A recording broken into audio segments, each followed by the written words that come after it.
Coming up with ideas to personalize your site begins with two things. We'd recommend empathizing with your customers and thinking about where they are in their life cycle with you. On customer empathy, our suggestion would be to put yourself in your customer's shoes. Experience what they experience with your brand, your website, and your products. There are two ways we think of doing that. One, watch them interacting with your site. You might do that in a focus group. You might do that with software that lets you see them remotely. You might even do that by asking their permission to go to their place of business or their home and watch them interacting with your site. You're probably going to see them doing stuff completely outside of your site that you're thinking to yourself, it's right there, I built it. And they're not seeing it at all. That can be very revealing. The second way we suggest building customer empathy is to watch their interactions with other parts of your company.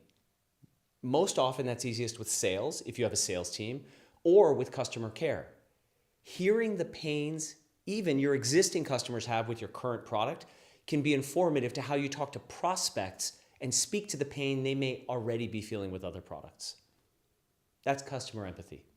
On Lifecycle, we suggest thinking through what it's like for your customer from the moment they first touch your website all the way through to them becoming a repeat customer. And we think the easiest distinction in there is prospect versus customer. Welcome existing customers back. Try to cross-sell and upsell them. We as marketers are almost universally guilty of treating everyone the same when they show up at our site, trying to sell everyone as if they're brand new. Now for prospects, our suggestion is to think through their journey of buying.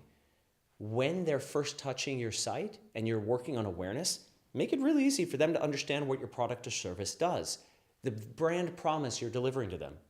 When you think they're a little further along in considering, get specific. Talk about your specific features. Talk about what your product does different than what your competitors do.